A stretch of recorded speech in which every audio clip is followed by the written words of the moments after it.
Malam itu, kerumunan warga desa berteriak, mengancam, menuntut agar seorang pemuda miskin angkat kaki dari desa.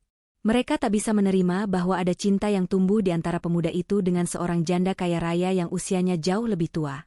Apalagi kini kabar, keajaiban, telah tersebar.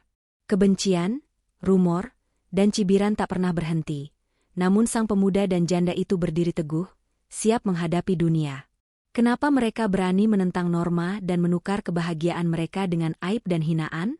Kisah ini adalah tentang seorang pemuda jujur yang dituduh mengincar harta, dan seorang janda yang menemukan harapan terakhirnya di balik segala cemoohan. Sore itu, di sebuah desa bernama Sulah, langit memerah seperti luka lama yang terbuka. Jalanan berbatu yang meliuk, diapit petak-petak sawah hijau, sepi. Hanya embusan angin yang sesekali membawa aroma rumput basah setelah hujan pagi. Di tengah keheningan, sebuah mobil sedan hitam mewah berhenti mendadak. Asap tipis mengepul dari kap mesin yang terbuka, pertanda masalah. Luntah, sang pemilik mobil, berdiri di samping kendaraannya. Tubuhnya kecil, namun aura dominasinya terasa kuat. Wajahnya yang penuh kerutan dibingkai rambut putih yang ditata anggun, namun sorot matanya yang tajam kini memancarkan frustrasi. Apa-apaan mobil mahal ini? Dipakai sebentar sudah mokat. Gerutunya, mengipasi wajahnya dengan kipas tangan mungil. Ia adalah Luntah, seorang janda kaya raya yang dikenal keras kepala, dan sering merendahkan orang-orang desa yang ia anggap tak setara. Namun, di balik topeng kesombongan itu, ia adalah wanita yang hancur. Ia pernah kehilangan suaminya dalam kecelakaan mobil bertahun-tahun silam, sebuah tragedi yang merenggut kebahagiaannya. Luka itu, ia pendam rapat. Tak jauh dari situ, Bondet, pemuda berusia 28 tahun, berjalan lunglai. Matanya tertuju pada Luntah, wanita tua dengan mobil mewah yang tampak kebingungan. Bondet tahu betul siapa Luntah. Janda angkuh yang acap kali menyorotnya dengan pandangan merendahkan. Sebuah dilema membayanginya, membantu atau membiarkan. Ah, bantu saja. Siapa tahu ada rezeki, gumam Bondet, menghapus keraguan. Dengan langkah mantap, ia mendekat. Permisi, Bu. Ada yang bisa saya bantu? Bondet bertanya dengan suara lembut, sedikit gemetar. Luntah menoleh, menatap Bondet dari ujung kepala hingga kaki, pandangannya penuh curiga.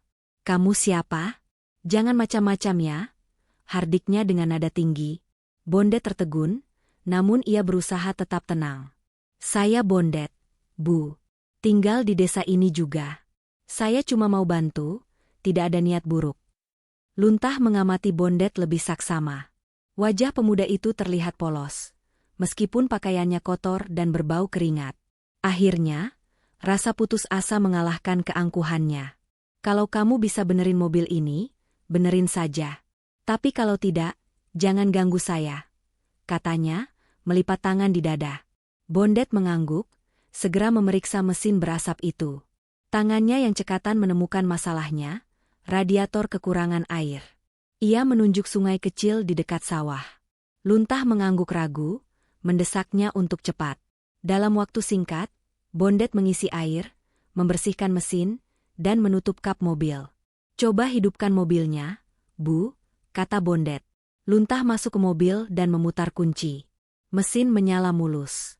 Wajah Luntah yang tadinya masam berubah sedikit lega, meski ia enggan menunjukkan rasa terima kasih. Kamu tahu banyak soal mesin ini? Tanyanya dengan nada curiga. Tidak banyak, Bu. Kebetulan saja, jawab Bondet jujur. Luntah mengeluarkan uang pecahan 100.000 dan menyodorkannya. Ini buat kamu. Terima kasih sudah bantu. Bondet menatap uang itu, perutnya yang lapar akhirnya memaksanya menerima. Terima kasih, Bu, ujarnya sambil membungkuk. Namun, saat Bondet hendak pergi, Luntah memanggilnya lagi. Tunggu sebentar. Kamu tinggal di mana? Besok pagi, datang ke rumah saya. Saya butuh tukang kebun baru. Tawaran itu membuat Bondet terkejut. Sebuah pintu harapan terbuka, meski diiringi kebingungan. Malam itu, harapan baru perlahan muncul di hatinya. Pagi di desa Sulah terasa lebih terang. Bondet bangun lebih awal, merapikan kemeja lusuh dan celana panjang hitamnya. Ibunya, wanita tua yang sakit-sakitan, menatapnya penuh haru. Bondet, kamu bisa. Jangan takut sama siapapun, bisiknya. Saya tidak akan mengecewakan ibu, balas Bondet, mencium tangan ibunya sebelum berpamitan. Langkahnya mantap menuju rumah Luntah. Rumah itu berdiri megah di ujung desa, dibatasi tembok tinggi yang memisahkannya dari kehidupan sederhana warga. Sebuah istana di tengah desa. Bondet sedikit gugup saat berdiri di depan gerbang besi besar, dijaga seorang pria berbadan kekar. Mau apa kamu? Tanya penjaga itu sangar. Bu Luntah, jawab Bondet singkat, disuruh datang pagi ini. Penjaga itu mengangguk. Masuk saja. Tapi hati-hati, Bu Luntah itu orangnya galak. Jangan sampai salah bicara. Bondet mengangguk, melangkah masuk. Ia disambut pemandangan taman yang luar biasa, dipenuhi bunga beraneka warna dan pohon-pohon besar yang rindang. Sebuah air mancur kecil gemericik di tengahnya. Ini rumah atau istana? Gumam Bondet dalam hati. Belum sempat ia melangkah jauh, pintu depan rumah terbuka. Luntah keluar, mengenakan kebaya kuning muda yang anggun, tatapannya tajam. Kamu datang tepat waktu. Bagus, katanya singkat, melirik jam tangannya. Terima kasih, Bu. Saya siap bekerja. Bondet membungkuk hormat. Luntah mengangguk, memberi isyarat agar Bondet mengikutinya. Mereka berjalan menuju taman belakang, tempat pekerjaan Bondet akan berpusat. Luntah menjelaskan tugas-tugasnya dengan detail, setiap kalimatnya tegas dan tanpa kompromi. Kamu harus merawat semua tanaman di taman ini. Semuanya harus tetap hidup dan rapi. Kalau ada yang layu atau mati, kamu yang tanggung jawab. Bondet terus mengangguk, menyerap setiap instruksi. Kamu juga harus bersihkan kolam ikan setiap hari. Ikan-ikan itu mahal, lebih mahal dari rumahmu. Hari pertama Bondet bekerja penuh tantangan. Ia harus belajar merawat tanaman dengan hati-hati, sesuatu yang tidak pernah ia lakukan sebelumnya. Luntah sangat perfeksionis. Sapu jalan setapak ini setiap pagi sebelum matahari terbit. Jangan sampai ada daun yang berserakan, perintah Luntah. Namun, di balik sikap kerasnya, Luntah sesekali menunjukkan sisi yang berbeda. Saat melihat Bondet kelelahan, ia menyuruh Burini, pembantu rumah tangganya, membawakan segelas air dingin. Malam harinya, Bondet bercerita kepada ibunya. Bu Luntah memang galak, tapi dia adil. Kalau kita kerja keras, dia akan menghargai, ujarnya. Ibunya tersenyum kecil. Yang penting kamu tetap jujur dan rajin, Le. Tuhan pasti akan kasih jalan. Namun, di warung kopi dekat balai desa, bisikan-bisikan mulai beredar. Lihat saja nanti, dia pasti jadi tukang muka di depan Bu Luntah, kata seorang tetangga. Mana mungkin Bondet bisa bertahan di rumah Bu Luntah itu? Dia kan tidak gampang percaya sama orang, sahut yang lain. Gosip itu menyebar, mengiringi setiap langkah Bondet. Ia mendengar, namun ia memilih untuk fokus pada pekerjaannya. Luntah mulai menunjukkan sedikit kepercayaan kepadanya. Kamu lumayan cepat belajar.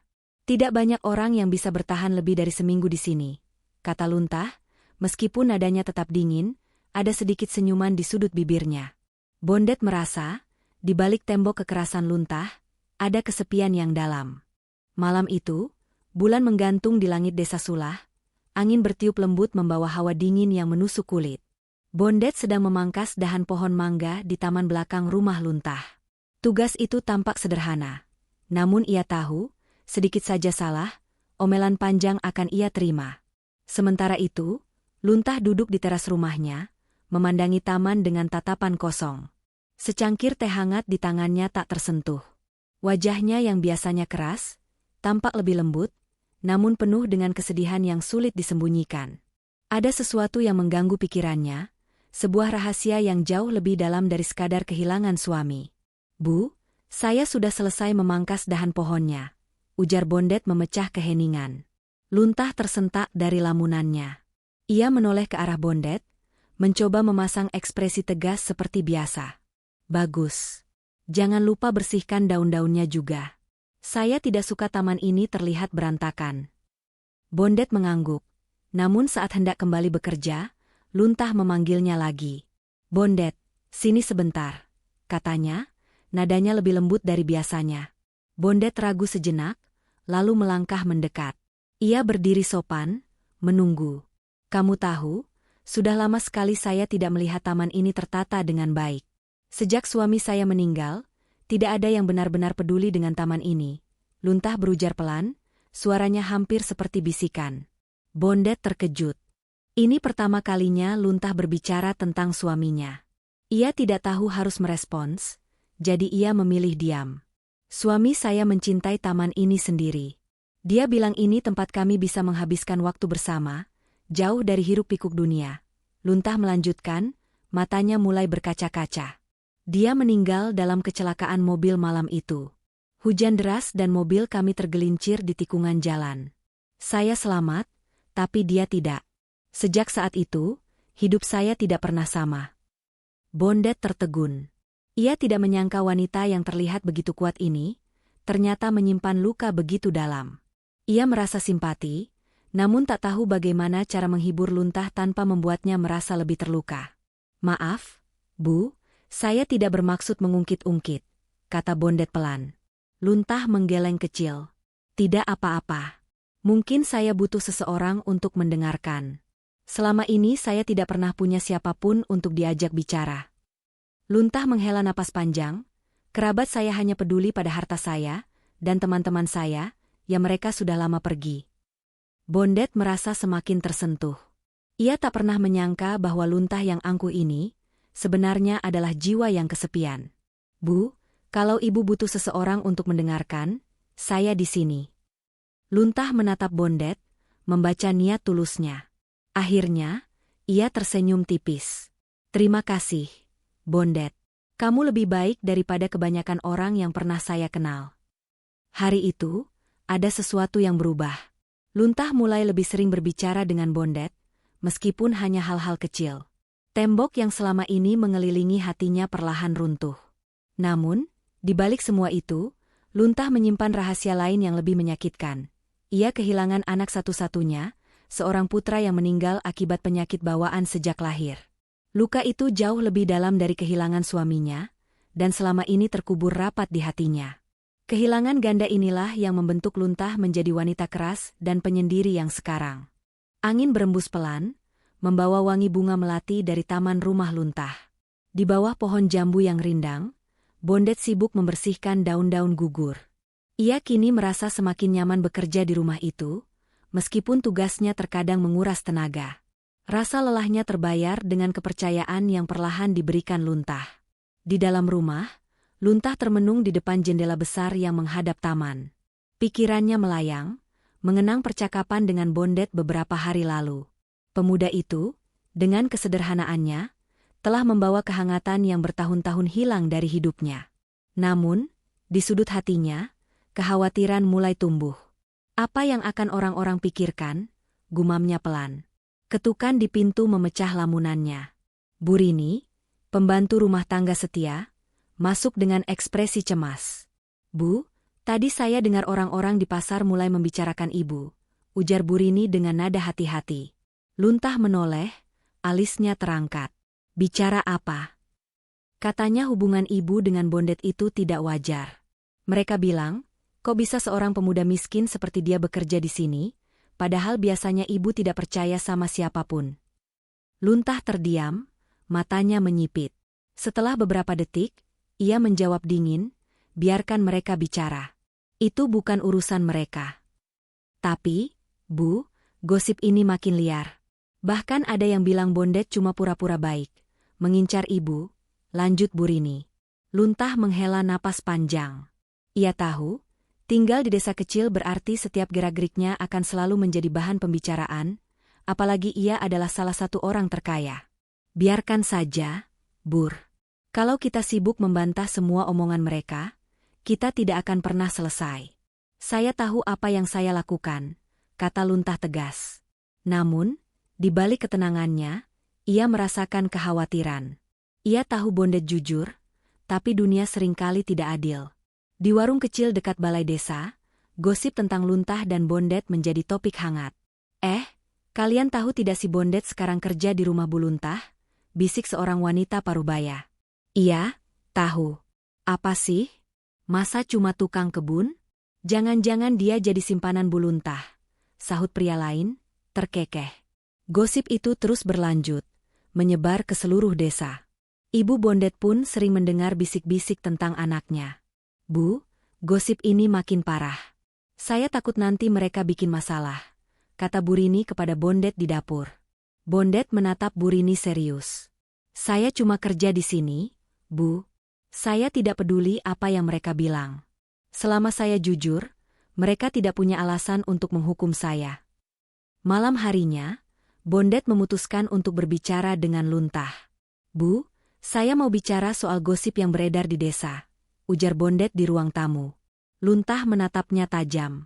Gosip apa? Gosip tentang saya dan ibu. Orang-orang bilang saya cuma mau mengambil keuntungan dari ibu.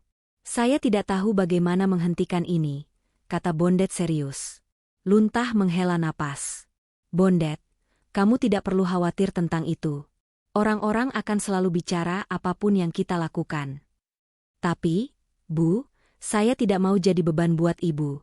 Kalau gosip ini makin buruk, saya siap pergi dari sini, ujar Bondet dengan kesungguhan. Luntah tertegun. Ia tidak pernah membayangkan Bondet akan rela meninggalkan pekerjaan ini demi menjaga nama baiknya. Bondet, dengar. Saya tidak pernah peduli apa yang orang lain katakan. Saya memilih kamu untuk bekerja di sini karena saya percaya pada kamu. Dan selama saya percaya, saya tidak akan membiarkan orang lain mengganggu kita, kata Luntah tegas. Bondet terdiam, terharu sekaligus merasa disanjung. Ia tahu Luntah keras kepala, tapi wanita itu benar-benar mempercayainya. Namun, gosip di desa tidak kunjung mereda. Suatu hari, sekelompok warga datang ke rumah Luntah, berusaha mengonfrontasinya. Bu Luntah, kami ingin bicara soal Bondet, teriak salah satu pria. Apa yang ingin kalian bicarakan? Balas Luntah tenang. Kami tidak nyaman dengan hubungan kalian. Ada banyak omongan di desa tentang hubungan kalian. Luntah tersenyum dingin. Dia pekerja saya, bukan urusan kalian. Orang-orang terkejut dengan ketegasannya, lalu pergi. Setelah mereka pergi, Bondet menghampiri Luntah. Bu, maaf kalau saya menyebabkan masalah. Luntah menoleh, tersenyum tipis. Kamu tidak perlu minta maaf. Bondet, ini semua bukan salahmu. Orang-orang hanya tidak bisa menerima bahwa saya membuat keputusan sendiri. Hari itu, Bondet belajar sesuatu, kepercayaan Luntah padanya lebih kuat dari apapun. Ia bertekad membalasnya dengan bekerja lebih keras dan menjaga integritasnya. Hari-hari berlalu, hubungan Luntah dan Bondet semakin erat. Kedekatan mereka bukan lagi sekadar majikan dan pekerja. Ada kehangatan, bahkan cinta yang mulai tumbuh, perlahan membakar segalanya. Namun, keputusan mereka untuk saling menambatkan hati ini tidak datang tanpa konsekuensi. Kabar tentang kedekatan mereka menyebar ke seluruh desa. Warga mulai membicarakan hal-hal buruk, bahkan mendatangi rumah Luntah untuk mempertanyakan. Bu Luntah, apa benar Anda menjalani hubungan dengan Bondet? Apa yang Anda pikirkan? Tanya seorang tetangga. Luntah menatap mereka tegas. Apa yang saya lakukan di rumah saya adalah urusan saya, bukan urusan kalian. Tekanan tak hanya datang dari warga. Ibu Bondet pun merasa tertekan. Bondet, apa yang sebenarnya terjadi? Kenapa orang-orang bilang kamu dan Bu Luntah? Tanyanya penuh air mata. Bondet hanya bisa memeluk ibunya. Ia tahu keputusannya membawa masalah, tapi perasaannya pada Luntah tidak bisa diabaikan. Bu, saya tahu ini berat, tapi saya janji. Saya akan melindungi ibu dan Bu Luntah. Kita akan baik-baik saja. Di tengah keributan itu, Luntah membuat keputusan yang lebih gila. Ia mengumumkan akan menikahi Bondet. Ia tahu ini akan memperkeruh suasana, tetapi ia tidak peduli. Orang-orang akan selalu bicara, Bondet. Tapi saya peduli yang penting apa yang kita rasakan. Katanya, menggenggam tangan Bondet. Tak lama berselang, Karno, sepupu jauh mendiang suami Luntah, yang selama ini mengincar harta peninggalan, muncul. Luntah, apa-apaan kamu ini menjalin hubungan dengan pemuda miskin seperti itu? Kamu mau menghancurkan nama baik keluarga kita? Teriak Karno. Nama baik keluarga? Sejak kapan yang kamu pedulikan hanya harta saya? Balas Luntah dingin. Karno geram. Ia mulai menyebar rumor yang lebih keji, mencoba memprovokasi warga. Rumor semakin panas ketika Luntah tiba-tiba mengalami mual-mual. Bu Luntah hamil? Hah? Itu tidak mungkin. Dia kan sudah tua. Bisik seorang bidan puskesmas yang tak sengaja mendengar. Kabar itu sampai ke telinga Bondet. Bu, Karno yang bilang ibu hamil itu benar? Tanyanya cemas. Luntah tersenyum tipis. Matanya lelah. Dokter bilang itu mungkin saja, Bondet. Tapi saya belum yakin. Saya perlu pemeriksaan lebih lanjut. Bondet terdiam, dunianya seolah berhenti. Jika itu benar, hubungan mereka akan semakin rumit, namun di sisi lain, ada harapan baru yang muncul. Apapun yang terjadi, saya akan tetap di sini untuk ibu, kata Bondet penuh tekad. Luntah menatapnya, matanya berkaca-kaca.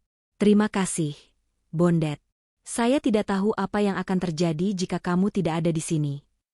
Tekanan semakin besar. Warga desa yang tadinya hanya bergosip, kini terang-terangan menunjukkan kebencian.